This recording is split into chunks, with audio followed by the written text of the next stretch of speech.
তোমার উপর অবধারিত করে নাও দীর্ঘ নীরবতা, দীর্ঘ সময় চুপ করে থাকার বিষয়টা তোমার উপর অবধারিত করে নাও। ফাইন্নাহু মাকরাদাতুন লিশ-শাইতান, কারণ এই কাজটার মধ্য দিয়ে শয়তান বিতাড়িত হয়ে যায়।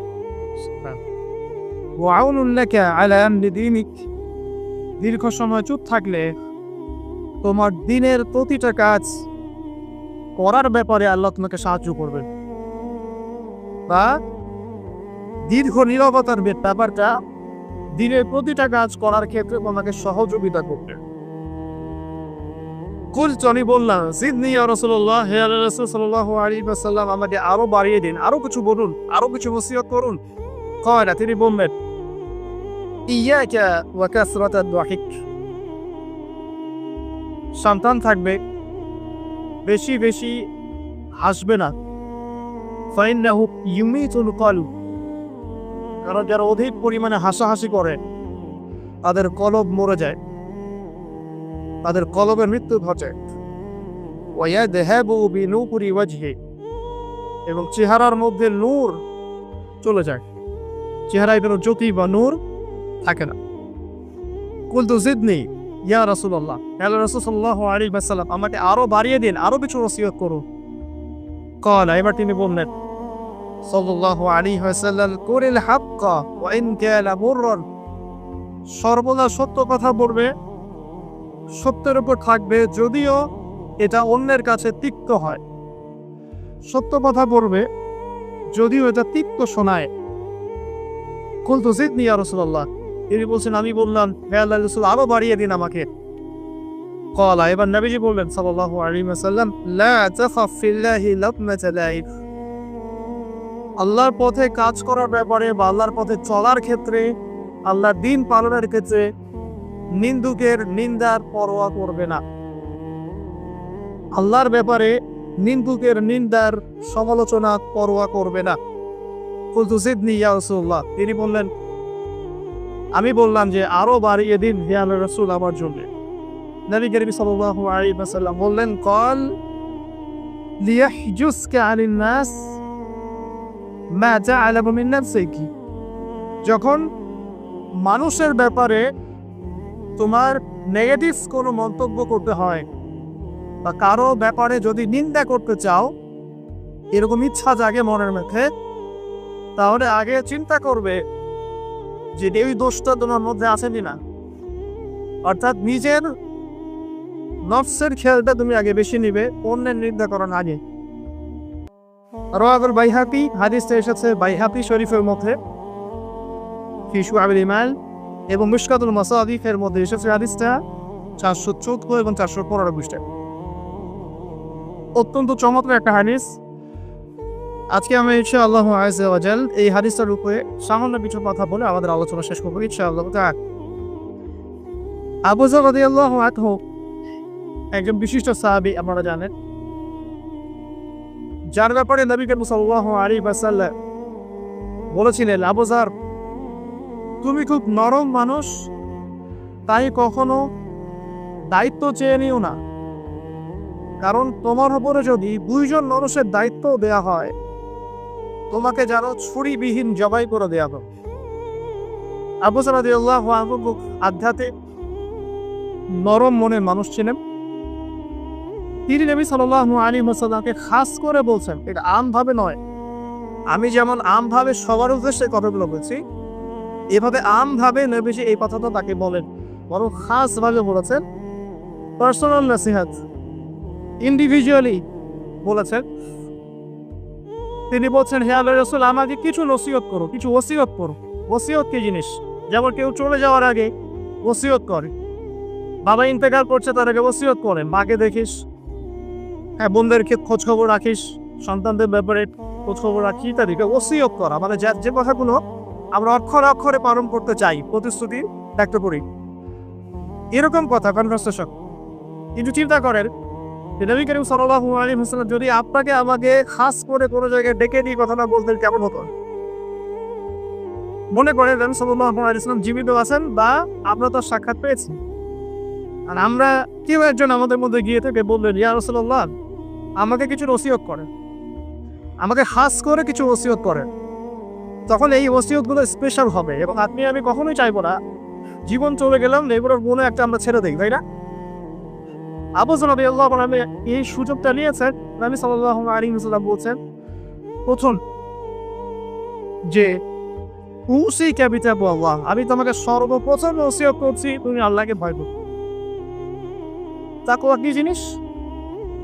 নবীজি বলছেন ফাইন্নাহু আযয়ানু লিয়ামনিকা কুল্লি, এই তাকওয়াটাই সমস্ত কাজের সৌন্দর্য বর্ধন করবে তোমার জীবনে। তুমি যত কাজ করবে প্রত্যেকটা কাজ যদি আল্লাহকে ভয় করে করো, প্রত্যেকটা কাজ তোমার জীবনে সৌন্দর্য বর্ধন করবে ইনশাআল্লাহ। খুব সংক্ষিপ্ত আকারে বলতে পারি, আল্লাহ রাব্বুল আলামিনের তাওহীদের সাথে কাউকে শরীক না করা, এক কথায় আল্লাহর সাথে শিরক না করার নাম তাকওয়া। ঠিক আছে? আল্লাহ এক, আল্লাহ অদ্বিতীয়, তিনি মহাবিশ্বের স্রষ্টা, আমাদের স্রষ্টা, সৃষ্টিকর্তা, পালনকর্তা, রিজিক দাতা, জীবন মৃত্যুর মালিক, বিধান দাতা। এই প্রত্যেকটা কনসেপ্ট আল্লাহর জন্য খাস করার নাম হচ্ছে তাওফিক। আর এখানে যদি আমরা কাউকে সমকক্ষ দাঁড় করে তাহলে শিরক হয়ে যাবে। এই শিরকটা তিনভাবে হয়ে থাকে। মানুষ চিন্তার ক্ষেত্রে শিরক করতে পারে। কেউ যদি মনে করে মহাবিশ্বের কোনো স্রষ্টা নাই তাও শিরক করবে। কেউ যদি মনে করে স্রষ্টা আরও একজন আছে, একাধিক আছে, তাও শিরক করবে। কেউ যদি মনে করে যে আল্লাহ ছাড়া কেউ ইবাদত পাওয়ার যোগ্য, আল্লাহ ছাড়া অন্য কাউকে সেজদা করা যায়, নাউজুবিল্লাহ। আল্লাহ ছাড়া কেউ প্রয়োজন পূরণ করতে পারে, কেউ সন্তান দিতে পারে, কেউ কল্যাণ করতে পারে, কেউ অকল্যাণ করতে পারে ইত্যাদি, বা আল্লাহ ছাড়া কেউ বিধান দেওয়ার মালিক, এরকম কনসেপ্ট যার মনের মধ্যে আছে, এটা হচ্ছে আকীদাগত শিরক বা চিন্তাগত শিরক। আমি কি বুঝাতে পারছি? 2 নাম্বার কাজের শিরক। যেমন কেউ যদি আল্লাহকে সিজদা না করে অন্য কাউকে সিজদা করে, কর্মগত শিরক করছে। আল্লাহ পাকের হালালকে কেউ যদি হারাম করে নেয়, কর্মগত শিরক করেছে। আল্লাহ পাকের হারামকে কেউ হালাল করে নেয়, কর্মগত শিরক করেছে। আল্লাহর কাছে দোয়া না করে মৃত মানুষের কাছে দোয়া করে, শিরক করেছে। এগুলো কাজ করতে গিয়ে শিরক করছে। ইভে আল্লাহর নামে কসম না করে অন্য কারো নামে কসম করলেও শিরক হয়ে যায়। অনেক সময় আমরা হাতের মধ্যে রশি পড়ি, পাথর পড়ি, অনেক কিছুই পড়ি, আমাদের বিশ্বাস হয় এগুলো আমাদের উপকার করতে পারবে, অপকার করতে পারবে, তাহলে শিরক হয়ে যাবে। সন্তান আল্লাহ দেন, যদি আমরা মনে করি যে মাজারে গিয়ে দোয়া করলেই সন্তান পাওয়া যাবে, শিরক হয়ে যাবে। আর শিরক এমন একটা পাপ, যে পাপটা আল্লাহ পাক তওবা ছাড়া মাফ করেন না। মৃত্যুর আগে যদি তওবা করে মানুষ, ইনশাআল্লাহ আল্লাহ পাক মাফ করে দিবেন। যদি তওবা না করে মারা যায়, সম্ভাবনা বেশি এই ব্যক্তি জাহান্নামে যাবে না। কারণ প্রত্যেক 1999 জন মানুষ জাহান্নামে যাবে যাদের আমলনামায় শিরকের পাপ থাকবে। আল্লাহ পাক সূরা নিসার মধ্যে বলেছেন, ইন্নাল্লাহা লা ইয়াগফিরু আন ইউশরাকা বিহি ওয়া ইয়াগফিরু মা দুনা যালিকা লিমান ইয়াশা। আল্লাহ পাক শিরকের গুনাহ ব্যতীত যে কোনো গুনাহ যাকে ইচ্ছা মাফ করতে পারে। যে কোনো গুনাহ, আপনি জিনা করেছেন, সিজদা করেন, ফিরে আসে, আল্লাহ মাফ করে দেবে ইনশাআল্লাহ। আপনি সুদ খেয়েছেন দীর্ঘদিন, সুদ থেকে ফিরে আসেন, দীর্ঘদিন মায়ের সাথে জিনা করেছেন সুদের মধ্য দিয়ে, তওবা করে ফিরে আসেন, আল্লাহ এখনই মাফ করে দেবে ইনশাআল্লাহ। আপনি খুন করেছেন মানুষকে, যদি আপনি চিন্তা করেন যে আমার এটা অপরাধ হয়েছে, আপনি তওবা করে খালেস ভাবে ফিরে আসেন, আল্লাহ মাফ করে দিবেন ইনশাআল্লাহ। ব্যভিচার করেছেন, বিবাহিত হওয়ার পরেও জিনা করেছেন, এই ব্যক্তির কিন্তু পৃথিবীতে বাঁচার আসলে কোনো অধিকার নাই। তারপরেও যদি সে গোপনে তওবা করে ফিরে আসে রাতের অন্ধকারে, আল্লাহ চাইলে মাফ করে দিবেন ইনশাআল্লাহ। যে কোনো পাপ আল্লাহ পাক যাকে ইচ্ছা মাফ করতে পারেন, শিরক ছাড়া। শিরক যদি তওবা না করে মারা যায়, বেশিরভাগ সম্ভাবনা হচ্ছে সে জাহান্নামে যাবে। আরেকটা ডেঞ্জারাস বিষয় হচ্ছে, শিরক করে মারা গেলে কবরে মান রব্বুক উত্তর দিতে পারবে না। যারা মান রব্বুকে উত্তর দিতে পারবে, নিঃসন্দেহে তারা কখনো শিরক করে নাই, আল্লাহ পাকের তাওহীদের উপরে ছিল। আবার শিরকের অনেক কিছু বুঝি ঠিকই, আধুনিক একটা শিরক বুঝি না। আধুনিক শিরক এটা যেমন আল্লাহ পাক যা নাজিল করেছেন, এখানে যে বিধানগুলো আছে, এগুলোকে যদি কেউ ডিনাই করে বা এগুলোকে পাশ ফিরিয়ে অন্য কোনো বিধানকে বেটার মনে করে, আল্লাহর বিধানে চাইতে বেটার মনে করে বা সমকক্ষ মনে করে, এটাও শিরক। এটাও শিরক। আল্লাহ পাক কিছু হালাল করেছেন, আমরা যদি মনে করি এটা হারাম, তাহলে শিরক, এটাও শিরক। সূরা তাওবার 31 নম্বর একটা পড়ে দেখবেন ইনশাআল্লাহ। যাই হোক, তাকওয়ার প্রথম স্টেজ হচ্ছে আমাদেরকে শিরক করা যাবে না, তাওহীদে থাকতে হবে ইনশাআল্লাহ। 2 নম্বর আল্লাহ পাকের যত আদেশ আছে এগুলোকে মেনে চলার নাম তাকওয়া।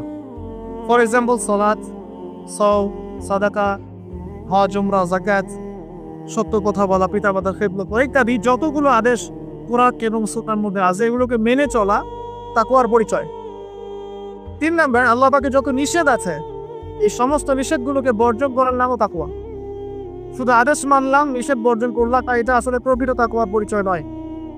আজকে আমরা মাশাআল্লাহ সবাই সালাত করেছি, কালকে সকালে যদি আমরা সুদি লেনদেন করি আমার মধ্যে তাকওয়া আসলে নাই। আমি ধর্মীয় জীবনে পাক্কা মুসল্লি হলেও অর্থনৈতিক জীবনে পাক্কা সুদখোর থেকে গেছে। এই অবস্থা যদি তওবা না করে মারা যায়, মায়ের সাথে জেনার অপরাধ নিয়ে কিয়ামতের মাঠে উঠবে ইনশাআল্লাহ। এটা আমার কথা না, নবী সাল্লাল্লাহু আলাইহি ওয়াসাল্লাম বলেছেন, সহিহ বুখারীর হাদিস। যে কোনো আলেমকে জিজ্ঞাসা করবেন, যে কোনো মাদ্রাসায় যাবে, যে কোনো প্রকাশনী বুখারী শরীফ এর লাগে না হাদিসটা পাবে, যে ব্যক্তি 1 দিরহাম সুদ খেলো সে যেন 36 বার জেনা করবে।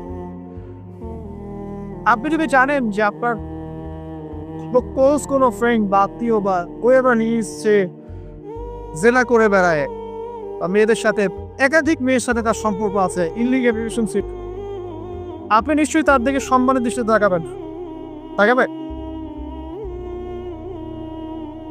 রাফেল সামান এমন একটা যুগ যেখানে সুদ থেকে বাঁচা সো ভেরি ডিফিকাল্ট। এখানে হাজারে খুব কম মানুষই সুদ থেকে বাঁচতে পারে। যারা বেঁচে থাকবে তাদের গায়েও সুদের ছিটা ফোটা এসে লাগবেই লাগে, কারণ পুরো বিশ্বের ইকোনমিক সিস্টেমটাই সুদ ভিত্তিক। এটা পরিপূর্ণরূপে ইসলামিক ধাঁচে সাজানো এখন সম্ভব বলে মনে হচ্ছে না। আমরা চেষ্টা করতে পারি, সম্ভব তখন হবে যখন শেকড় উপরে আসবে। আর শেকড় কখন উপরে হবে? যখন মালহামা হবে। আর মালহামা কখন হবে? যখন মদিনার গুরুত্ব কমে যাবে এবং গুরুত্ব বেড়ে যাবে।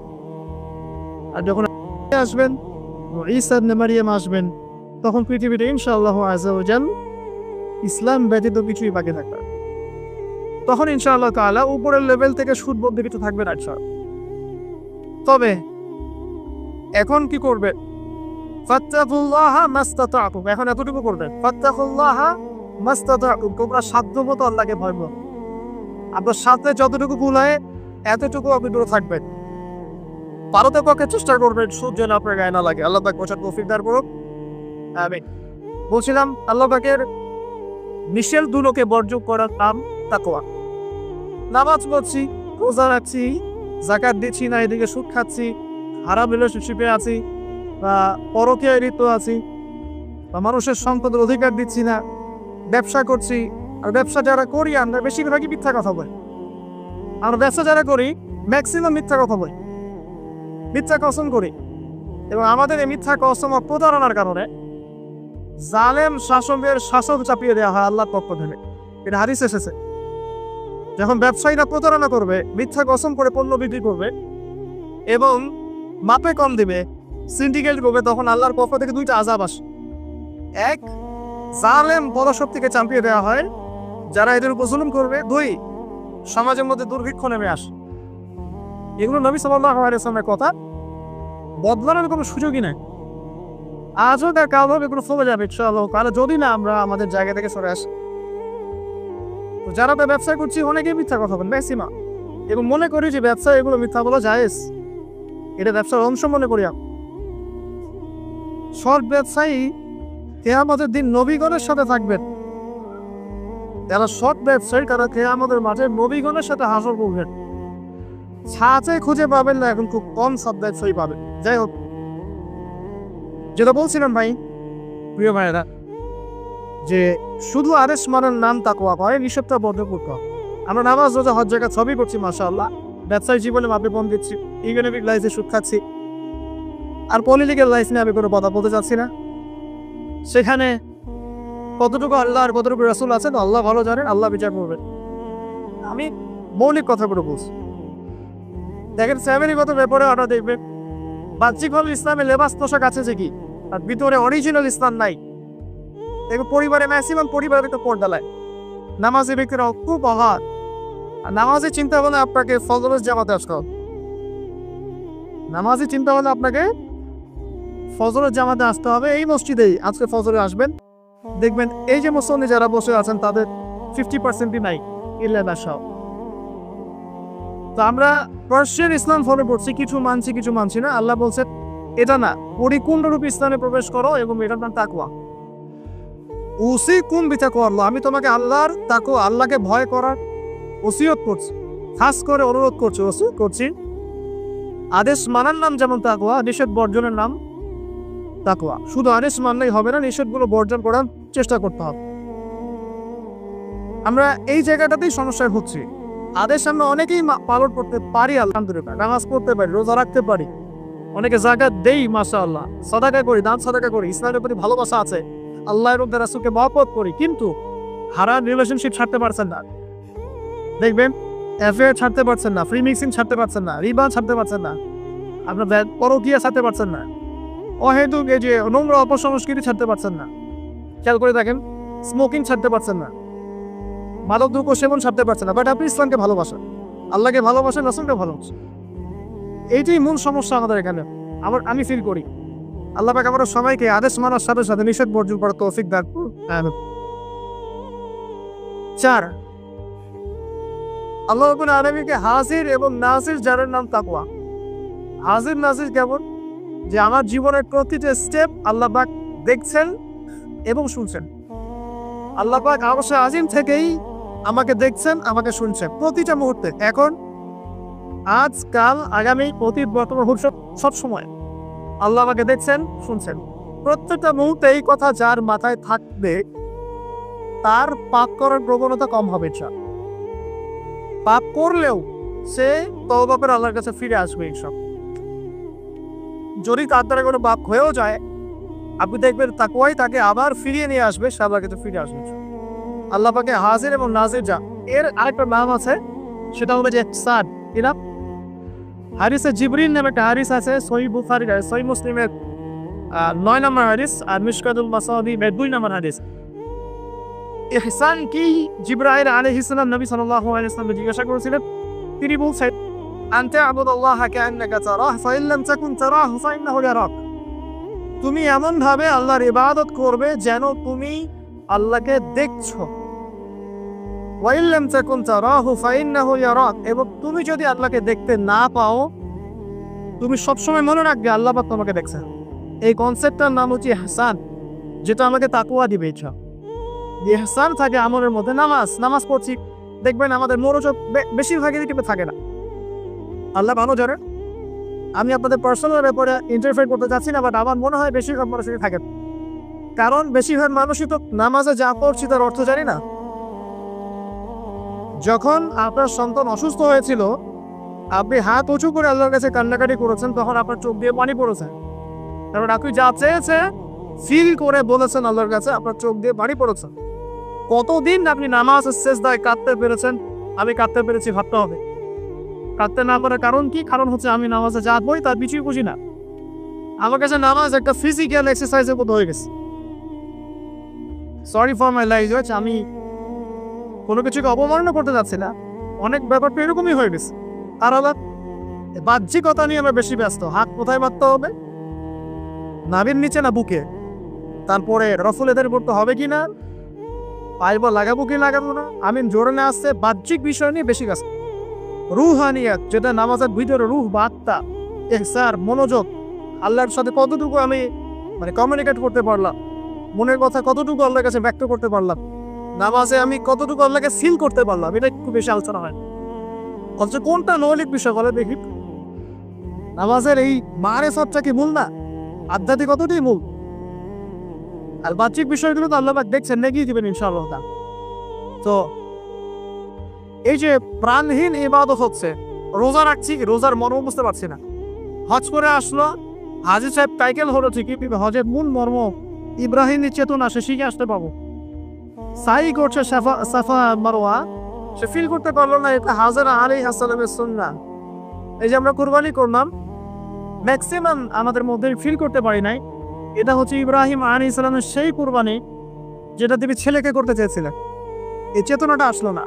তো রসকসহীন ইবাদত কতটুকু কবুল হয়, প্রাণহীন ইবাদত কতটুকু উপরে পৌঁছে, আল্লাহ ভালো জানে।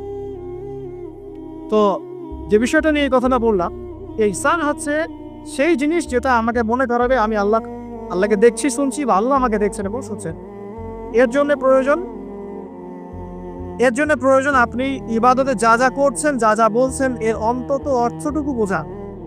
তাহলে আপনার ইনশাআল্লাহ মনের মধ্যে সেই ফিলিংসটা আসবে ইনশাআল্লাহ। ফর এক্সাম্পল, আপনি নামাজে দাঁড়িয়ে পড়ছেন ওয়ানুনাজ্জিলু মিনাল কুরআন মা হুয়া শিফাউ ওয়া রাহমাতুল লিল মুমিনিন ওয়া লা ইয়াজিদু যালিমিনা ইল্লা ফাসা।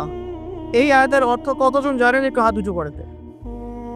যারা জানেন তারা যদি আয়াতটা কোরআনে নামাজের মধ্যে পড়েন, তারা মনোযোগ বেশি পাবেন। স্বাভাবিক। অর্থ হচ্ছে কোরআন আমরা নাজিল করেছি, এই কোরআনের মধ্যেই আছে শিফা বা আরোগ্য এবং মুমিনদের জন্য রহমত। যখন আপনি বুঝতে পারলেন তখন কি নামাজে মনোযোগ পারবে না? সুবহান রাব্বিয়াল আলা বলছেন, সর্বোচ্চ আমার রব সর্বোচ্চ সুউচ্চ, তখন আপনার মনোযোগ পারবে না? আত্তাহিয়াতুতে আপনি কি করছেন, দরুদে কি করছেন, দোয়া মাসুরে বলছেন আল্লাহুম্মা ইন্নী যালামতু নাফসি যুলমান কাসীরা, আল্লাহ আমি আমার নফসের উপর প্রচুর জুলুম করেছি। কখনো কি ফিলিংস হয় যে জুলুমের এখানে স্বীকারোক্তি দিচ্ছি আমি? কারণটা একটাই কারণ। কথা বললে অনেক সময় যাবে, আমার আরো কিছু বলার আছে, যে অর্থটা বুঝতে পারছি না। অর্থ না বুঝলে আপনি রসকসহীন প্রাণহীন ইবাদত করতেন। অর্থ বোঝাটা কি অপরাধ?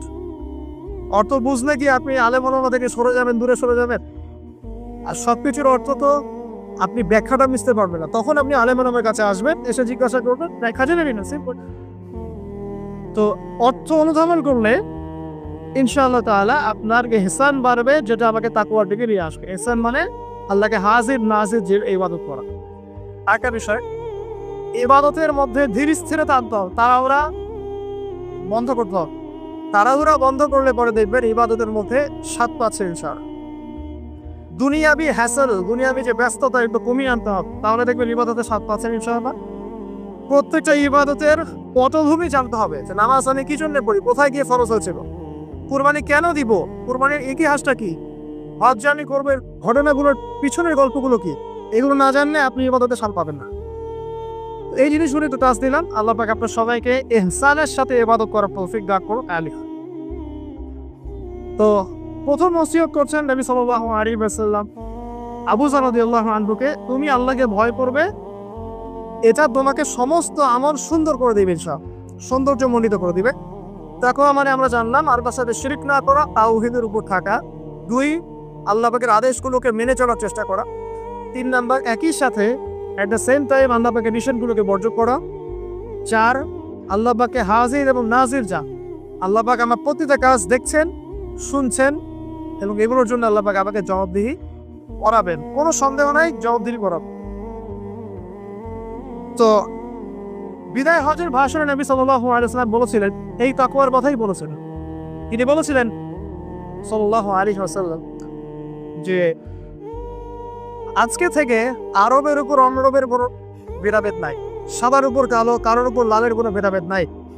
কুল্লুকুম মিন আদম, তোমরা সবাই আদম সন্তান, ওয়া আদামু মিন তুরাব, এবং আদম হচ্ছে মাটির সন্তান।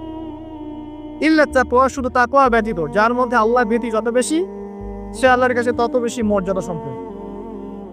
সূরা হুজুরাতেও সেম কথা আছে, 13 নম্বর আয়াতে আল্লাহ পাক বলেছেন, ইয়া আইয়ুহান নাস, হে মানব জাতি, ইন্না আকরামাকুম ইনদাল্লাহি আতকাকুম, হে মানব জাতি, তোমাদের মধ্যে আল্লাহর কাছে সবচেয়ে বেশি মর্যাদা সম্পন্ন সেই ব্যক্তি যে অধিক মুত্তাকি বা অধিক তাকওয়াওয়ালা।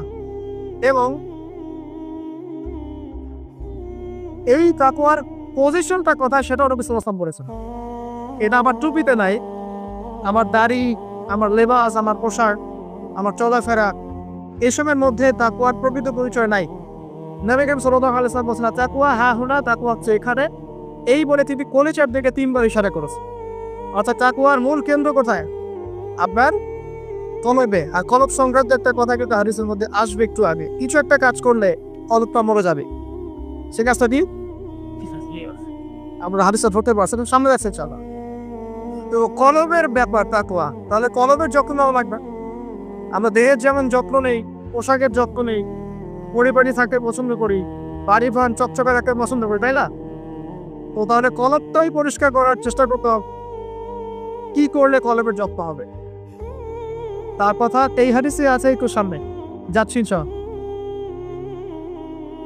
আমি ওই হাদিসের বাইরে কিছু কথা বলছি। কলবের যত্ন, বেশি বেশি মৌতের স্মরণ এবং পরকালের ফিকির। কলবকে চিন্তা করবে ইনশাআল্লাহ। মনের মধ্যে কোনো প্রকার রিয়া অহংকার রাখা যাবে না, কলব জীবিত হবে ইনশাআল্লাহ। কারো প্রতি হিংসা বিদ্বেষ পোষণ করবেন না, কলব জিন্দা থাকবে ইনশাআল্লাহ। মানব সেবামূলক যে কাজগুলো আছে, ফর এক্সাম্পল এতিমের দেখাশোনা করা, বিধবাদের খোঁজ খবর নেয়া, মিসকিনের পাশে দাঁড়ানো, এই কাজগুলো করলেও কলব জিন্দা হয়, কলবের মধ্যে নূর আসে, সাকিনা আসে। কলব পরিষ্কার না করে যতই দাড়ি টুপি পাগড়ি জুব্বা পরি না কেন, আদতে কোনো লাভ হবে না। আল্লামা তকি উসমানী হাফিজাহুল্লাহর তাসাউস এবং তাসকিয়া ওইটা করতে পারেন, এখানে ডিটেইলস এই বিষয়ে জানতে পারবেন ইনশাআল্লাহ। সামনে যাই। আবু যর রাদিয়াল্লাহু তাআলা আলাইকা, তোমার উপর শক্ত করে নাও, বিতিলাওয়াতিল কোরআন, কোরআনের তেলাওয়াত। তোমার উপরে কোরআনের তেলাওয়াতটাকে অবধারিত করে নাও, শক্ত করে নাও। ওয়া যিকরিল্লাহি আযজা ওয়া জাল্লা, আল্লাহ পাকের জিকিরটাকে অবধারিত করে নাও। ফাইন্নাহু যিকরুন লাকা ফিস সামা, কারণ এই বিষয়টা আসমানে তোমাকে স্মরণের মাধ্যম হবে। ওয়া নূরুন লাকা ফিল আরদি, এবং পৃথিবীতে আল্লাহ পাক তোমাকে নূর দান করবে। দ্বিতীয় ওসিয়তের মধ্যে দুটো জিনিস, একটা হচ্ছে কোরআন তেলাওয়াত, একটা হচ্ছে আল্লাহর জিকির। কোরআন তেলাওয়াত সম্পর্কে খুব সরল একটা কথা বলছি। কোরআনুল কারীম বিশুদ্ধ করে তেলাওয়াত শিখতে হবে, এক নম্বর বিষয়। যদি বিশুদ্ধ করে মদ মাখরাজ তাজবিদের সাথে না শেখেন, তাহলে সারা জীবন ভুল করে যাবেন আর কোরআনের অর্থ বিকৃত হয়ে যাবে। আপনার অজান্তেই এমন অর্থ চলে আসবে যা আপনি মোটেও কল্পনা করেননি এবং কামনাও করেন নাই। আপনি বলছেন ফর এক্সাম্পল যে আলহামদুলিল্লাহ রাব্বিল আলামিন, অর্থ সুন্দর, সমস্ত প্রশংসা আল্লাহর জন্য যিনি বিশ্বজাহানের প্রতিপালক। হ্যাঁ, এর উচ্চারণ ভুল করেছেন, বলেছেন আলহামদুলিল্লাহ রাব্বিল আলামিন, অর্থ বিকৃত হয়ে গেছে। অর্থ হচ্ছে সমস্ত নিন্দা বিশ্বজাহানের প্রতিপালক আল্লাহর জন্য, নাউজুবিল্লাহ। বলেছেন কুল ইয়া আইয়ুহাল কাফিরুন, হে কাফেররা, লা আ'বুদু মা তা'বুদুন, আমি তার ইবাদত করি না যার ইবাদত তোমরা করো। অর্থ ঠিক আছে, ঈমান তাওহীদ আছে। অথচ আপনি যদি বলেন কুল ইয়া আইয়ুহাল কাফিরুন লা আ'বুদু মা তা'বুদুন, বাস গন কেস। অর্থ কি হবে ভাই? আমি অবশ্যই তার ইবাদত করি, যার ইবাদত তোমরা করো, কাফেররা তোমরা করো। এটা ঈমান না কুফর? একটা মদের কারণে আপনার পার্থক্য। এক বাক্যে বলে ফেলছি, যেভাবেই হোক, যত সময় লাগুক, যে বয়সেই থাকেন, বিশুদ্ধ করে কোরআন তেলাওয়াত না শিখে মৃত্যুবরণ করবেন না, ওয়াদা করে আল্লাহ। যে বয়সেই হন, যেখানেই পড়ে, যে প্রফেশনেই থাকে, যত গরিবই হন, যত বড়লোকই হন, যাই হন, whoever you are, কোরআন তেলাওয়াত বিশুদ্ধ করে না শিখে কবরে যাবেন না, ওয়াদা করেন। আর সারা জীবনে যা করেছেন, যত কিছু শিখেছেন, আপনার সায়েন্স, আপনার আর্টস, আপনার commerce, medical science, engineering, BCS career, যা কিছু করেছেন, সব কিছু বৃথা হয়ে যাবে যদি পরকালে আপনি পুলসিরে পারবেন না। আর আল কুরআনুল হুজ্জাতুল লাকা আলাইহি, কোরআন হয় তোমার পক্ষে দলিল হবে, না হলে বিপক্ষে। যারা কোরআন বিশুদ্ধ করে তিলাওয়াতও করতে শিখছে না, কোরআন কি তার পক্ষে দলিল হবে বলে মনে হয়? আল্লাহ পাক আমাদের সবাইকে তৌফিক দান করুন, আমিন। তিলাওয়াতটা অ্যাটলিস্ট 3 সেকেন্ড, অর্থ বোঝেন আর নাই বোঝেন, আমি আবারও স্পষ্ট করেই বলছি। স্পষ্ট করে বলার পরেও কিছু মানুষের কেন জানি চুলটারি থামে না, আমি জানি না, তবে এটা নিয়ে আমার মাথা ব্যথা নাই। আমি স্পষ্ট করে আবারও বলছি, কোরআন বিশুদ্ধ করে তেলাওয়াত করলে প্রত্যেক হরফে 10 নেকি পাবেন। কোরআন আপনার পক্ষে সুপারিশ করবে ইনশাআল্লাহ, আল্লাহ আপনাকে নূর দিবে, ঠিক আছে?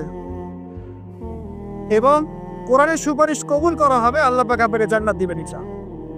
এবং আলিফ লাম মিম পড়লে 30 নেকি হয়ে যায়, 3 নেকি বা 10 নেকি না। আলিফ লাম মিম পড়লে 3টা হরফে 30 নেকি হয়ে যায়। বিশুদ্ধ করে কোরআন তেলাওয়াত করলেন, অর্থ বোঝেন বা না বোঝেন, আপনি প্রত্যেক হরফে 10 নেকি। কিন্তু কোরআনের অর্থ অনুধাবন না করলে, কোরআনের অর্থ বুঝতে না পারলে, আপনি কোরআনকে বাস্তবে প্রয়োগ করতে পারবেন না। আর কোরআনকে বাস্তবে প্রয়োগ করতে না পারলে, আপনি কোরআনের মৌলিক হকটা আদায় করতে পারবেন না। তাই অর্থ না বুঝে যদি সারা জীবন কোরআন তেলাওয়াত করে যাই, কোরআন তেলাওয়াতের নেকি হবে ঠিকই, প্রত্যেক হরফে 10 নেকি হবে ঠিকই, কোরআন আপনাকে সুপারিশও করতে পারে, বাস কোরআনের প্রকৃত হত্যা দুনিয়াকে আদায় হয়নি। আর কোরআন নাযিল করা হয়েছে যাতে মানুষ উপদেশ গ্রহণ করে, তাদাব্বুর করে, ফিকির করে, এটাকে নিয়ে গবেষণা করে এবং এর মধ্য দিয়ে মানুষ যেন পথ খুঁজে পায়। এই কারণে আপনার স্কুল, কলেজ, ইউনিভার্সিটিতে যা পড়ছেন এগুলো সব যদি ফার্সি ভাষায় হতো বা টার্কিশ ভাষায় হতো বা ধরেন রাশিয়ান ভাষায় হতো এবং আপনি এগুলো অর্থ জানেন না, শুধু পড়েন আর মুখস্থ করেন, তাহলে কি আপনি আদৌ পরীক্ষা পাস করতে পারবেন? প্রশ্নের উত্তর দিতে পারবেন? সিম্পল বিষয়, কেন এটা হজম করতে এত সমস্যা হয় বুঝতে পারি। অর্থ জানার জন্য কি করতে হবে? অর্থ জানার জন্য আরবি ব্যাকরণের মৌলিক বইগুলো শিখতে হবে। আরবি ব্যাকরণের মৌলিক বইগুলো আপনাকে পড়তে হবে। মাদ্রাসায় যেটা হবে, মাদ্রাসার যে আলেম ওলামারা আছেন তাদের কাছে পড়ে থাকতে হবে। আরবি ভাষা শিখতে হবে। এগুলো যদি খুব ডিফিকাল্ট মনে হয় সেক্ষেত্রে আপনি কমপক্ষে একটা বিশুদ্ধ তাফসীর কিনবেন, কিনে আপনি কোরআন নিয়মিত অর্থ সহ পড়বেন। তবে এতটুকু পড়াশোনা করে কখনো নিজেকে মুফতি ভাববেন না, ফতোয়াবাজি শুরু করুন। এটা গুরুত্বপূর্ণ নসিহত, কারণ অনেকে আবার অর্থ পড়ে ফতোয়া দেওয়া শুরু করে। একজন কোরআন পড়ে আমাকে বলেছিল কোরআনে তো 5 ওয়াক্ত নামাজই পেলাম না, 2 ওয়াক্ত নামাজ পাচ্ছি। এই যে ফজর, জোহর, আসর, মাগরিব, ইশা সিরিয়ালে কোথাও দেওয়াই নাই, কেন নামাজ পড়ি? একজন কোরআন পড়েই বলছে, অর্থ করেই বলছে যে কোরআনে তো হাদিস মানার কোনো দলিল পেলাম না, কোরআনে কোথাও বলা হয়নি যে হাদিস মানো, এরকম বলছে। আমি যে প্রথমে কায়াত তেলাওয়াত করলাম, ওয়ামা আতাকুমুর রাসূলু ফাখুযুহু, রাসূল সাল্লাল্লাহু আলাইহি ওয়াসাল্লাম যা দিয়েছেন তা গ্রহণ কর, সূরা তাওবা, সূরা হাশরে 7 নম্বর আয়াত। ওয়ামা নাহাকুম আনহু ফারতাবু, এবং রাসূল যা থেকে নিষেধ করেছেন তা থেকে, তো এই রাসূলের আদেশ নিষেধ মানার জন্য হাদিস লাগবে না? তাহলে কোরআন পড়ে হাদিসে গরিব না পাওয়ার কারণ কি? কারণ সে খালি কাট পেস্ট প্রোটেস্ট্যান্ট ভার্সনে কোরআন পড়ছে, অর্থটা তাফসীরটা সে ঘেটে দেখে নেয়। অর্থ পড়েন উৎসাহিত করছি, তবে ফতোয়াবাজি করতে যাবেন না। আপনি যেটা বুঝবেন না আলেম ওলামার কাছে গিয়ে অবশ্যই জিজ্ঞাসা করে অর্থ ব্যাখ্যা জেনে নিন। ফাসআলুহু আহলা যিকরি ইন কুনতুম লা তা'লামুন, তোমরা জ্ঞানী থেকে জিজ্ঞাসা করবে যদি সে বিষয়ে তোমাদের জ্ঞান না থাকে। তো আবু যর রাদিয়াল্লাহু আনহু নবী সাল্লাল্লাহু আলাইহি ওয়াসাল্লাম বলেছেন, তিলাওয়াত, কোরআন তেলাওয়াতটাকে ওয়াজিব করে নাও নিজের উপরে। তো আমরা কি কমপক্ষে প্রতিদিন একটা করে সূরা পড়তে পারি না ভাই? কমপক্ষে একটা পৃষ্ঠা পড়তে পারি না? যারা আরেকটু বেশি পড়ি 5 পৃষ্ঠা, আরেকটু বেশি পড়ি 10 পৃষ্ঠা। হাফেজি কোরআনে 600 পৃষ্ঠা আছে। এই 600 পৃষ্ঠাকে আপনি 30 পারায় ভাগ করেন, প্রত্যেক পারায় 20 পৃষ্ঠা, এক পারায় 20 পৃষ্ঠা। তো আমি সকালবেলা ঘুম থেকে উঠে কি অর্ধেক পারা করে পড়তে পারি 10 পৃষ্ঠা? যারা একটু ভালো জোরে পড়তে পারি, ফ্লুয়েন্সি আছে, তারা 1 পারা করে পড়তে পারি। প্রতিদিন 1 পারা করে পড়লে প্রতি মাসে আপনি একটা করে খতম নিতে পারবেন। আচ্ছা, না পড়ে প্রতিদিন 10 পৃষ্ঠা করে যদি পড়ে তাহলে 2 মাসে একটা খতম করা যাবে? তাও না পারে, প্রতিদিন 5 পৃষ্ঠা করে পড়ে 4 মাসে একটা খতম হবে, বছরে 3টে খতম। কম নাকি? অনেক। এতটুকু যদি করেন আলহামদুলিল্লাহ। কোরআন গবেষণা আসার আগে আপনাকে আগে তিলাওয়াত বিশুদ্ধ করে করা শিখতে হবে এবং নিয়মিত তেলাওয়াত করতে হবে, তারপরে গবেষণার বুঝ আল্লাহ পাকের পক্ষ থেকে আসবে। এত সহজে আসবে না। আল্লাহ আমাদেরকে নিয়মিত কোরআন তেলাওয়াত করার তৌফিক দান করুন, আমিন। অনেক কোর্সও এখন বের হয়েছে যেগুলোর মধ্য দিয়ে খুব সহজেই কোরআনের অর্থ আপনি শিখতে পারেন। আপনি আরবি ব্যাকরণ শিখতে পারেন, আরবি ভাষা শিখতে পারেন, কোরআনিক গ্রামার শিখতে পারেন, বা বিশুদ্ধ করে মদ মাখরাজের সাথে কোরআন শিখতে পারেন। অনলাইনেও আছে, অফলাইনেও আছে। কিভাবে শিখবেন আমি জানি না, কার কাছে যাবেন আমি জানি না। এতটুকু জানি, আমি আপনাকে ওসিয়ত করতে চাই যে মৃত্যুর আগে কমপক্ষে একটা বার কোরআনটা অর্থসহ পড়েন, আর অবশ্যই বিশুদ্ধ করে কোরআন তেলাওয়াত করতে শেখান। আপনি যে বয়সেরই হন, যে পেশারই হন, আর যেখানকার মানুষই হন, আল্লাহ পাক তৌফিক দেন। আরেকটা বলা হয়েছে ওয়া যিকরুল্লাহি আযজা ওয়া জাল, এবং আল্লাহ পাকের জিকির, এই দুটো পড়লে আসমানে তোমাকে স্মরণ করা হবে এবং জমিন আল্লাহ পাক তোমাকে নূর দিবেন। আল্লাহ জিকির কি? আল্লাহকে স্মরণ করা। সবচেয়ে সেরা জিকির নামাজ। সবচেয়ে সেরা জিকির কি? নামাজ। তারপরে সেরা জিকির কোরআন তেলাওয়াত। কোরআনকে আল্লাহ পাক জিকির বলেছেন, ইন্না নাহনু নাযালনা যিকরা ওয়া ইন্না লাহু লাহাফিজুন। আমি কোরআনকে বা এই জিকিরকে নাযিল করেছি, আমি এটা হেফাজত করব ইনশাআল্লাহ। এছাড়া জিকির বলতে আমরা আসলে যা বুঝি এগুলো খুব শর্ট করে বললে প্রত্যেক দিন কিছু মাসনুন দোয়া কালাম আছে যেগুলো পড়লে আপনার জিকিরের হক আদায় করা যাবে। খুব সহজ, 100 বার সুবহানাল্লাহ পড়লে 1000 নেকি হবে, পাওয়া যাবে না? এটা আপনি ড্রাইভ করতে করতে করতে পারেন, হাঁটতে চলতে করতে পারেন, মা বোনরা রান্না বান্না করতে করতে করতে পারেন। এটার জন্য আলাদা করে ওযু করে বসতে হবে জরুরি না, ওযু শর্তও না। আপনি চলতে ফিরতে কাজটা করতে পারেন, ইস্তেঞ্জা করা বাদ দিয়ে ওখানে বসে বসে এটা করেন, ঠিক আছে? ওকে, 100 বার আলহামদুলিল্লাহ পড়া যাবে না, 100 বার আল্লাহু আকবার পড়া যাবে না, লা ইলাহা ইল্লাল্লাহ 100 বার পড়া যাবে না। খুব সহজ। বা সকালবেলা অ্যাটলিস্ট আপনি একটা বার পড়লেন আয়াতুল কুরসি, একবার পড়লেন সাইয়্যিদুল ইস্তিগফার, সাইয়্যিদুল ইস্তিগফার একবার পড়লে ওই দিন যদি সে ব্যক্তি মারা যায় তাহলে জান্নাত। মাগরিবের ওয়াক্তে পড়ে ফজর হওয়ার আগে যদি মারা যায় জান্নাত ইনশাআল্লাহ। এরকম অনেক দোয়া আছে। আউযু বিকালিমাতিল্লাহি তাম্মাতি মিন শাররি মা খালাক পড়বেন ইনশাআল্লাহ। কোনো দৃশ্যের অনিষ্ট আপনাকে স্পর্শ করবে না ইনশাআল্লাহ। জিন ভূত, জিন শয়তান, জাদু টোনা, চোখ লাগা বদবদে কোনো কিছুই কাজ করবে না ইনশাআল্লাহ।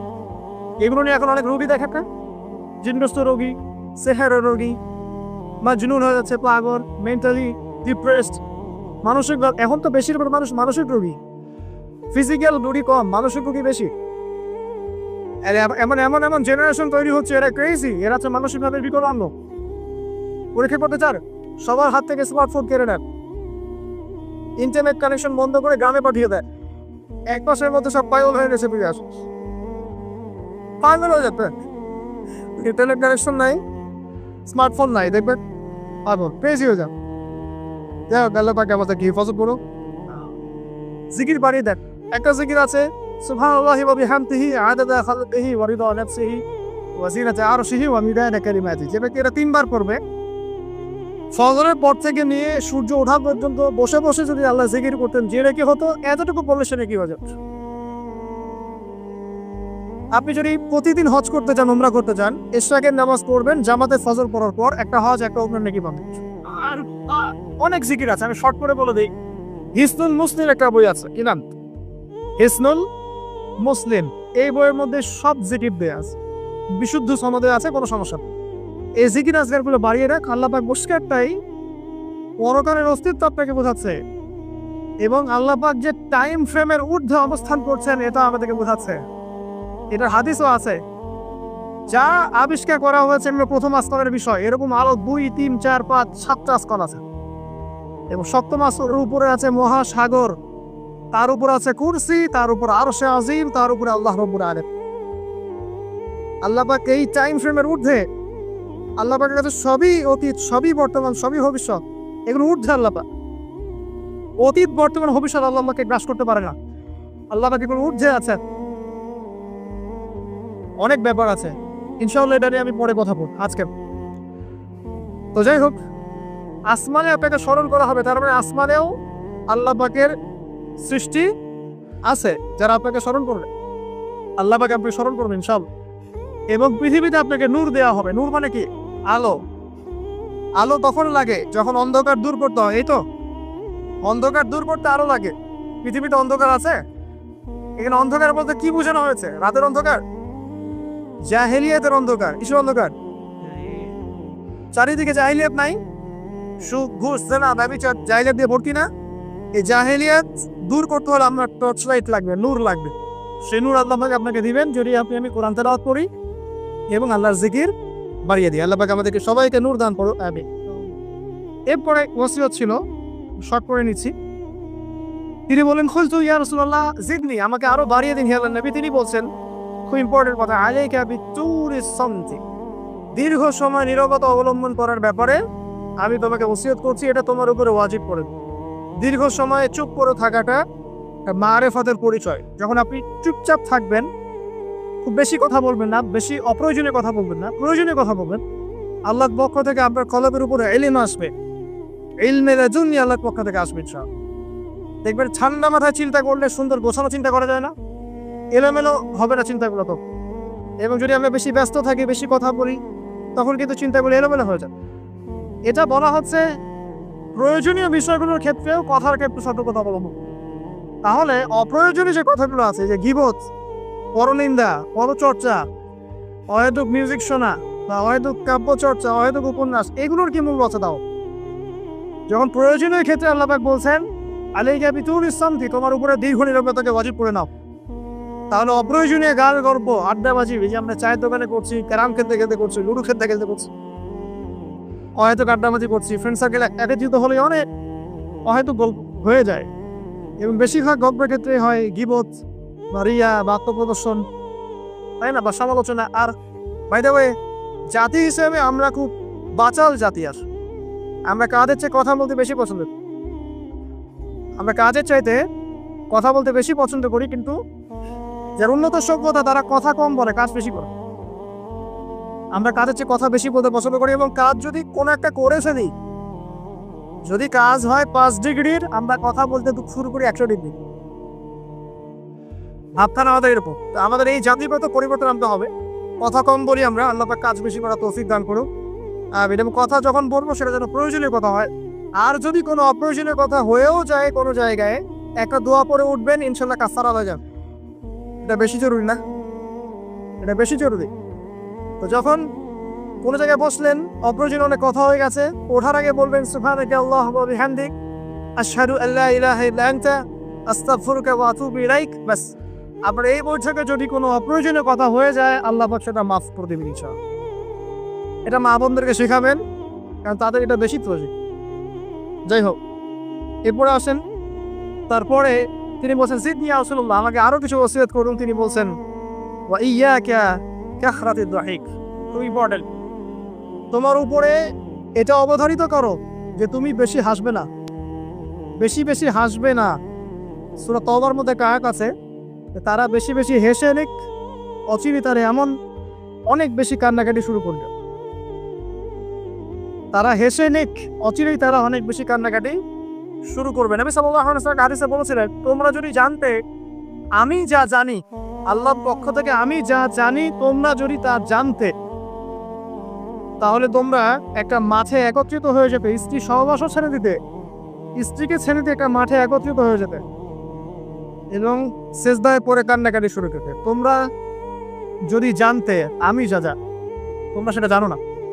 তো বেশি হাসাটার কুফল কি? নবী সাল্লাল্লাহু আলাইহি ওয়াসাল্লাম বলছেন ফাইন্নাহু ইউমিজুল কলবা, এটা ওই যে কলবের কথা বললাম, কলবের যত্ন নিতে হবে, কলবকে মেরে ফেলবে। বেশি বেশি হাসলে কলবকে মেরে ফেলবে।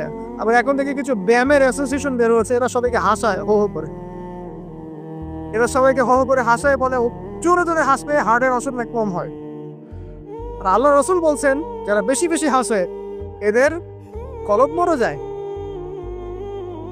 নবীজি কেমন করে হাসতেন? নবী সাল্লাল্লাহু আলাইহি ওয়াসাল্লাম মুচকি হাসতেন, তিনি হাসতেন। এমনকি বলা হচ্ছে হাদিসে, নিজের দিনী ভাইয়ের সাথে, মুসলিম ভাইয়ের সাথে হাসি মুখে সাক্ষাৎ করলে নেকি হয়, আবার নামে নেকি খাবেন। তো হাসবো অবশ্যই, আমরা কখনই মানে হাসা কমিয়ে দিব, অবশ্যই হাসবো, তবে অট্ট হাসি না। অট্ট হাসি নিজের হৃদয়টাকে কি করে, মেরে ফেলে, মুচকি হাসি। আর নবীজি কখনো কখনো এমনভাবে হেসেছেন যে তার দাঁত দেখা গেছে, এমনভাবেও হেসেছেন, কিন্তু সেটা সংখ্যা খুব কম ছিল। তো আসুন, এরা একটা কুফল আছে ওয়ায়াযহাবু বিনূরি ওয়াজহি, এবং এই অট্ট হাসি বেশি বেশি দেওয়ার ফলে চেহারার যে নূর, মুত্তাকি মানুষ যারা, নামাজি মানুষ যারা কোরআনের সাথে সম্পর্ক রাখে, দেখবেন চেহারা একটা নূর থাকে, একটা আলো থাকে, আল্লাহর পক্ষ থেকে একটা নূর থাকে, একটা রব থাকে, একটা প্রভাব থাকে। রব মানে প্রভাব। তো বেশি বেশি জোরে জোরে হাসতে চেহারার নূর কমে যায়। একটু খেয়াল করে দেখবেন, আপনি 5 ওয়াক্ত সালাত জামাতের সঙ্গে পড়ার চেষ্টা করেন, নিয়মিত তাহাজ্জুদে উঠতে অভ্যাস করেন, দেখবেন ফজরের ওয়াক্তের দিকে আপনার চেহারা দিয়ে কিছু একটা নূর বের হচ্ছে। এটা হবে, দেখবেন চেহারাটা নুরানি লাগবে। দেখবেন অনেক ভাই যারা মারা গেছেন, জানাজা করাতে গিয়ে দেখবেন চেহারা নুরানি, চেহারাতে আলো বের হচ্ছে। আর মানুষ যত বেশি পাপ করতে থাকে, চেহারা নূর তত কমতে থাকে, চেহারা নূর তত কমতে থাকে। যত বেশি প্রকাশ্য আর গোপন পান মানুষ করতে থাকে, চেহারা নূর কমতে থাকে। তবে অনেক নুরানি চেহারার পিছনেও কিন্তু শয়তান থাকে, এটাও মাথায় রাখতে হবে। তো আল্লাহ পাক আমাদেরকে, আল্লাহ পাকে প্রকৃত মুত্তাকি বান্দা হওয়ার তৌফিক দান করুন, আমিন। আর দুটো ওসিয়ত তিনি করেছেন, সেটা হলো যে কুলতু জিদনি ইয়া রাসূলুল্লাহ, আমি বললাম ইয়া রাসূলুল্লাহ আমাকে আরো বাড়িয়ে দিন, আরো নসিহত করুন। তিনি বলছেন কুলিল হামক ইন কানা মুররান, সবসময় সত্য কথা বলবে যদিও এটা তিতা শোনায়, মানুষের কাছে তিক্ত মনে হয়, তুমি সত্য কথা বলবে। আর সত্যের সংজ্ঞাটা আমাদের জানতে হবে। সত্যের সংজ্ঞাটা আমরা যা শিখেছি এটা চূড়ান্ত সংজ্ঞা নয়। সত্যের ডেফিনেশন হচ্ছে সূরা কাহফের 29 নম্বর আয়াত আছে। কোন সূরা? সূরা কাহফ 29 নম্বর আয়াতে আছে, আল্লাহ পাক বলেছেন ওয়াকুলিল হামদু মির রাব্বিকুম ফামান শাআ ফালইউমিন ওয়া মান শাআ ফালইয়াকফুর। সত্য সেটাই, ভালো করে শোনেন, সত্য সেটাই যা তোমার রবের পক্ষ থেকে নাযিল হয়। যার ইচ্ছা হয় সে মেনে নিক, ঈমান আনুক, যার ইচ্ছা হয় অস্বীকার। ইন্না আতাদনা লিযালিমিনা নারা, আমি জালেমদের জন্য আগুন প্রস্তুত করেছি, ইলা আখির আয়াত। তো এখানে আল্লাহ পাক সত্যের ডেফিনেশন দিয়েছেন, দ্য ডেফিনেশন অফ ট্রুথ। সত্যের ডেফিনেশন কি? আল্লাহর পক্ষ থেকে যা নাযিল হবে সেটাই সত্য। আল্লাহর পক্ষ থেকে তাওরাত নাযিল হয়েছে, ঠিক আছে, জাবুর নাযিল হয়েছে, ইনজিল নাযিল হয়েছে, সুহফ ইব্রাহিম মুসা নাযিল হয়েছে, কোরআন নাযিল হয়েছে। যখন তাওরাত নাযিল হয়েছিল, তাওরাত ওই যুগের জন্য সত্য মিথ্যার চূড়ান্ত মানদণ্ড ছিল। এখন না, এবং সেটা রহিত হয়ে গেছে। জাবুর ওই যুগের জন্য সত্য মিথ্যার চূড়ান্ত মানদণ্ড ছিল। ইনজিল ওই যুগের ছিল। যখন থেকে কোরআন নাযিল হয়েছে এবং সুন্নাহ এসেছে, কিয়ামত পর্যন্ত সত্য মিথ্যার এর বাইরে কোনো মানদণ্ড আছে? তবে যে কোনো বুদ্ধি, যে কোনো দর্শন বা ফিলোসফি, যে কোনো স্কুল অফ থট, যে কোনো মতবাদ, যে কোনো বৈজ্ঞানিক আবিষ্কার, যেটাই হোক না কেন, যদি কোরআন এবং সুন্নাহর সাথে মিলে যায়, সাংঘর্ষিক না হয়, সেটাকে মেনে নিতে আমাদের কোনো আপত্তি নেই, ঠিক আছে। কিন্তু যে কোনো বিজ্ঞান বা দর্শন বা যুক্তি বা মানব রচিত কোনো মতবাদ, যেটাই হোক, যে কোনো স্কুল অফ থট বা ফিলোসফিক্যাল থট, এগুলো কোরআন এবং সুন্নাহর সাথে যদি না মিলে সাংঘর্ষিক হয়, সেক্ষেত্রে এটা না মানাই আপনার আমার উপর ওয়াজিব। এটা সত্য মিথ্যার মানদণ্ড থাকবে না। এখন আমাদের কাজ কি? জাস্ট এগুলোকে মিলিয়ে দেখা কোরআন সুন্নাহর সাথে, এগুলো মিলছে কিনা, ব্যাস। ওয়াইন কানা মুররান, যদি সত্য তিতাও হয় তবুও বলতে হবে। যদি চাকরি চলেও যায়, ইমাম সাহেবকে সুদের এগেইনস্টে বলতে হবে, বলা শিখতে হবে। ঘুষের এগেইনস্টে বলা শিখতে হবে, দুর্নীতির এগেইনস্টে বলা শিখতে হবে। ওয়াইন কানা মুররান, যদি তিতাও লাগে, তবে বলার ভাষাটা এগ্রেসিভ হবে না। মানুষকে আঘাত ধরে বলার ব্যাপারটা ইসলাম সমর্থন করছে না। কিভাবে? ফেরাউনের কাছে নবী মুসা আলাইহিস সালামকে দাওয়াত দিতে পাঠানো হচ্ছে। ফেরাউন এই যে হামাদ, কারুন নাম মনে আছে তো, তাদের কাছে পাঠানো হচ্ছে নবী মুসা এবং তার ভাই হারুন আলাইহিস সালামকে। আল্লাহ পাক এখন তাদেরকে বলছে কি, যাহাবা ইলা ফিরাউন, তোমরা দুজনে ফেরাউনের কাছে যাও, ফাকুলা লাহু কাওলান লাইয়িনা, ফেরাউনের কাছে গিয়ে নরম ভাষায় কথা বলো, লাআল্লাহু ইয়াতাযাক্কারু আও ইয়াখশা, হতে পারে সে উপদেশ গ্রহণ করবে এবং আমাকে ভয় করবে। তো প্রেজেন্টেশন একটা ব্যাপার আছে। আল্লাহ নবী মুহাম্মদ সাল্লাল্লাহু আলাইহি ওয়াসাল্লামকে বলছেন যে উদউ ইলা সাবিলি রাব্বিকা বিল হিকমা, তুমি তোমার রবের দিকে মানুষকে ডাকো প্রজ্ঞার সাথে, ওয়া মাউইযাতিন হাসানা, এবং উত্তম উপদেশের সাথে, রুড হবে না, এগ্রেসিভলি না, আর চরম পন্থার প্রয়োগ করে নয়, এমনভাবে যাতে করে সত্যটা উপস্থাপিত হয় এবং আপনার ভাষা উপস্থাপনা, এক্সপ্রেশন এবং অ্যাটিটিউডটা এগ্রেসিভ করে নাও, ঠিক আছে। এই বিষয়টা খেয়াল রাখা উচিত আমাদের। আমরা যারা ওয়াইজ বা বক্তা বা খতিব বা দায়ী আছি, মানুষকে আঘাত করে কথা বলে আসলে ফায়দা খুব একটা হয় না। বরং তাকে যদি বুঝিয়ে দেওয়া যায়, সত্যতা উপস্থাপন করা যায়, আর আল্লাহ যদি তার তাকদীরে হেদায়েত লিখে রাখেন, ইনশাআল্লাহ সে হেদায়েত পাবে। আর যদি নাও পায়, আপনার দায়িত্ব শেষ। ফাযাক্কির ইন্নামা আনতা মুযাক্কির, আমি উপদেশ দিন, আমি শুধু উপদেশদাতা। লাস্তা আলাইহিম বিমুসাইতির, আপনি কারো প্রতি দারোগা নন। ফাযাক্কির ইন নাফাআতি যিকরা, আপনি উপদেশ দিন যদি উপদেশ কাজে আসে। সায়াযাক্কারু মান ইয়াখশা, যারা আল্লাহকে ভয় করে তারা শীঘ্রই উপদেশ গ্রহণ করবে ইনশাআল্লাহ। আল্লাহ পাক আমাদের সবাইকে প্রকৃত দায়ী হওয়ার তৌফিক দান করুন, আমিন। একজনের কথা বলে আমি সামনে যাচ্ছি। মুসআব বিন উমাইর রাদিয়াল্লাহু আনহু, ইসলামের ইতিহাসের প্রথম দায়ী, যাকে নবী সাল্লাল্লাহু আলাইহি ওয়াসাল্লাম মক্কা থেকে মদিনায় পাঠিয়েছিলেন, যিনি বিনাশী জীবন যাপন করতেন জাহিলি যুগে। তার এত দামি পারফিউম ছিল, আতর ছিল, খুশবু ছিল, যে মক্কায় কারো কাছে নাই। বুঝতে পারছেন? ইসলাম কবুল করার পরে তার অবস্থা এমন হয়েছিল যে তার একাধিক পোশাকও নাই, যেটা চেঞ্জ করে নামাজ পড়বেন। উহুদের যুদ্ধে তিনি শহীদ হয়েছেন এবং তাকে দাফন করার জন্য কাফনের কাপড় পাওয়া যায়নি। তাকে ঘাস, ইখসিন নামক ঘাস দিয়ে দাফন করেছে। এই হলো আপনার দুনিয়ার শেষ পরিণতি। কিন্তু পরকালে তিনি এখন জান্নাতুল ফিরদৌসে আছে, বুঝা। এখানে আপনি সাফল্যও বুঝতে পারছেন। মুসাব বিন উমাইর রাদিয়াল্লাহু আনহু যখন মদিনায় গিয়ে দাওয়াত দিচ্ছেন, তখন সাদ বিন মুয়াজ নামে এক সাহাবী ছিলেন, যিনি আওস গোত্রের নেতা। তিনি দাওয়াতি কাজ করছেন, কিন্তু সাদ বিন মুয়াজ তার কাছে এটা পছন্দ হচ্ছে না। তিনি এসে খুব কড়া ভাষায় বললেন যে, মদিনা থেকে এই দাওয়াতি কাজ যদি বের না করো, তাহলে তোমার আমার মাঝখানে যে আত্মীয়তার সম্পর্ক আছে এটাও থাকবে না, মানে তোমাকে আমি হত্যা করব। মানে তিনি ইসলামটা পছন্দ করছেন না। তিনি বলছেন, এখান থেকে বেরো, এই দাওয়াতি কাজ এখান থেকে বন্ধ করো, মদিনা থেকে বের হও। তখন মুসাব বিন উমাইর কি করছেন শোনেন। তিনি বলছেন, তিনি কোনো রকম এগ্রেসিভ কথা বললেন না। আমরা হলে কি করতাম? আমরা হলে কিন্তু এগ্রেসিভ কথা বলতাম। আমাদের ইস্যু না থাকলেও যে পরিমাণে এগ্রেসিভ কথা আমরা বলি, ইস্যু খুঁজে খুঁজে বের করে একের মানহানি করার জন্য, আন্ডারস্টিমেট করার জন্য, মানুষের চোখে তাকে আন্ডারস্টিমেট করার জন্য, কত কি না ইস্যু না থাকলেও। আর এখানে তো ইস্যু জাদল্যমান, তাকে সে বড় ভাষায় বলছে, বেরো এখান থেকে, এমসু থেকে বেরো, দাওয়াতি কাজ করা যাবে। তিনি বলছেন, আচ্ছা ফাতাস না, আপনি কি একটু বসবেন, একটু শুনবেন? ওয়াইন রদিতা নে কবিল, আমি যে দাওয়াতটা দিচ্ছি এটা যদি আপনার পছন্দ হয় তাহলে আপনি কবুল করবেন। ওয়াইন ক্যারিহিতা, যদি আপনি এটা অপছন্দ করেন, আজান লান কামাতান, তাহলে আপনি যেটা অপছন্দ করছেন এটা আপনাকে বেরিয়ে চলেন। কত ডিপ্লোম্যাটিক অ্যান্সার, যে আমি যে দাওয়াতটা দিচ্ছি এই দাওয়াতটা যদি আপনার পছন্দ হয় আপনি কবুল করেন, যদি না হয় তাহলে আমি এখান থেকে চলেন। এবার তিনি বসলেন, তাওহীদের কথা শোনালেন, লা ইলাহা ইল্লাল্লাহ দাওয়াত দিলেন, ইসলামের সব বেসিক জিনিসগুলো বোঝালেন। সাদ বিন মুয়াজ রাদিয়াল্লাহু আনহু ইমিডিয়েটলি ইসলাম কবুল করলেন এবং তার মধ্য দিয়ে 80টা পরিবার ইসলাম কবুল করলেন। এই হচ্ছে দায়ী ক্যারেক্টার হওয়া উচিত। আল্লাহ পাক আমাদেরকে তার মতো দায়ী হওয়ার তৌফিক দান করুন, আমিন। তো যেটা বলছিলাম যে সত্য উপস্থাপন করতে হবে, তবে মাউইজাতুল হাসানা, হিকমার সাথে, প্রজ্ঞার সাথে এবং যুগোপযোগী ভাবে কোরআন সুন্নাহকে হাতে নিয়ে ওয়ার্ল্ডকে ডিল করার মতো জ্ঞান থাকতে হবে। সর্বশেষ নবী সাল্লাল্লাহু আলাইহি ওয়াসাল্লাম যে ওসিয়ত করছেন সেটা হলো, তিনি বলছেন, লা তাখাফিল্লাহি লাওমাতা লাইম, আবু যাও, আল্লাহর পথে চলার ক্ষেত্রে নিন্দুকের নিন্দা কোনো পরোয়া করবে না। আল্লাহর পথে যখন তুমি চলতে শুরু করবে, কোন চলা? প্রকৃত চলার কথা বলছি, কথিত চলার কথা বলছি না। আমরা কিন্তু ম্যাক্সিমাম কথিত চলি, প্রকৃত চলার কথা বলছি। মানে ইসলামের বেসিক প্রতিটা বিষয় আপনি মেনে চলেন, এটা প্রকৃত চলা। এবং নিষেধ, বেসিক নিষেধ সব ছেড়ে দেয়, এমন প্রকৃত চলা। আর কথিত কি? মানে এদিকেও আছে এদিকেও আছে, মানে যখন যেদিকে বাতাস সেদিকে ফ্লোর, ঠিক আছে? পাবলিক দেখলো, একটা ফতোয়া দিলাম, পাবলিক চেতে গেল, ফতোয়া চেঞ্জ করে দিন, মুযাবযাবিনা বাইনাহুম। তো প্রকৃত চলা, যখন তুমি প্রকৃত রূপে আল্লাহর পথে চলবে, তখন মানুষ তোমার নিন্দা করবে, সমালোচনা করবেই।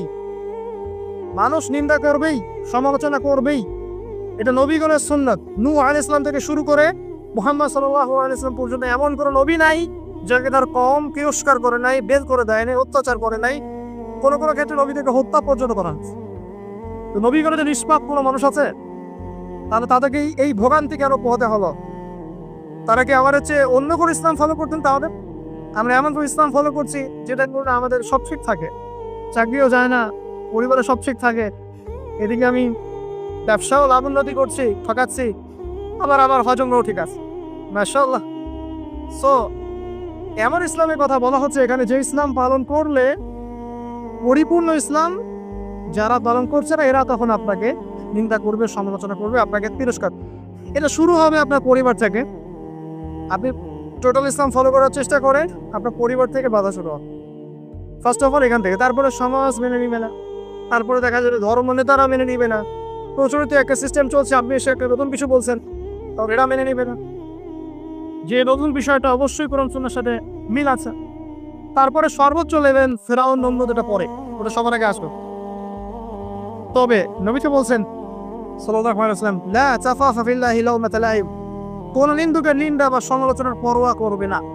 মনে রাখবেন, যারা বীর তাদের গায়ে আঘাতের চিহ্ন থাকে, যারা কাপুরুষ এদের গায়ে কখনো আঘাতের চিহ্ন থাকে। আর যারা ইসলাম ফলো করেও খুব পুত পবিত্র থাকতে চায়, ডানেও যাবো না বামেও যাবো না, এভাবেই সব চলবে, তাদের ইমান, ইসলাম এবং ইহসান নিয়ে নতুন করে ভাবার সামনে এসেছে এখনো। আল্লাহ পাক আমাদেরকে প্রকৃত ইসলাম ফলো করে তৌফিক দান করুন।